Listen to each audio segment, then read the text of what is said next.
বিয়েকে অনেক সহজ করেছেন, অনেক সহজ করেছেন। এক সাহাবী বলল, ইয়া রাসূলুল্লাহ, বিয়ে করব। বিশ্বনবী বললেন, হাল্লাকা সাদাক, ইয়ানি মাহর, ডু ইউ হ্যাভ দ্য ডোরি? তোমার কি মোহর আছে? কারণ বিয়ে করলে তো মোহর দেয়া লাগবে। সাহাবী বলে, মোহর টোহর কিছু নাই। কি আছে? কয়, আমার সে গরিব এই তল্লাটা কেউ নাই। বিশ্বনবী বললেন, ও সাহাবী, কোরআনের কোন সূরা আছে কিনা তোমার কাছে?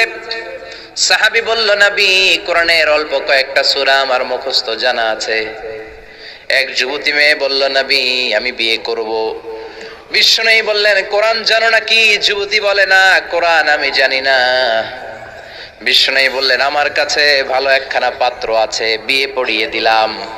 আর মেয়েটাকে বলল, মা, তোমার স্বামীর কোনো টাকা নাই, পয়সা নাই, মোহরানা দেওয়ার মতো কিচ্ছু নাই, তুমি কোরআন জানো না, কিন্তু তোমার স্বামীর সিনার ভিতরে কোরআন আছে। তোমার কোরআন জানা নাই, প্রতি রাতে তোমার স্বামী তোমাকে কোরআন শিখায়া দিবে, সূরাগুলো মুখস্থ করায়া দিবে।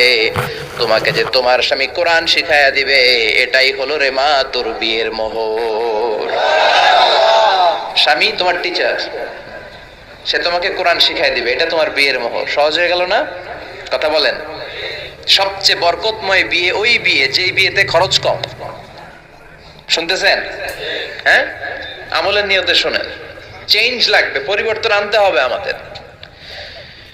ওই বিয়েটা সবচেয়ে বরকতের বিয়ে যেই বিয়েতে মোহরানা কম, যেই বিয়েতে খরচ কম, যেই বিয়ের ভেতরে ধুমধাম কম। ওই বিয়েটারে বরকত দিয়ে পরিপূর্ণ করে দেয় কে? ফাতিমা রাদিয়াল্লাহু তাআলা আনহার সাথে সাইয়েদনা আলীর বিয়ে হলো। ফাতিমাকে যে বিষ্ণুই বললেন, আলী আমার কাছে এসে তোমার কথা বলেছে, তুমি কি রাজি? ফাতিমা কোনো কথা বলে না। আবার জিজ্ঞেস করা হলো, কথা বলে না। ফাসাকাতাত, চুপচাপ।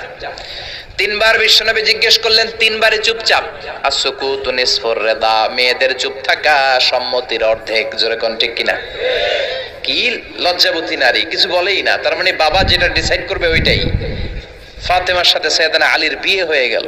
সামান্য কিছু কাপড় পেয়েছেন, সামান্য কিছু দিরহাম পেয়েছেন, সামান্য কিছু মোহরানার বিনিময়ে বিশ্বনবীর কন্যা সাইয়্যিদাতু নিসাই আহলিল জান্নাহ, সব নারীদের সর্দারিনী, যে ফাতেমা জান্নাতের দরজার ভেতরে ধাক্কা না দিলে কোনো নারী জান্নাতে প্রবেশ করতে পারবে না।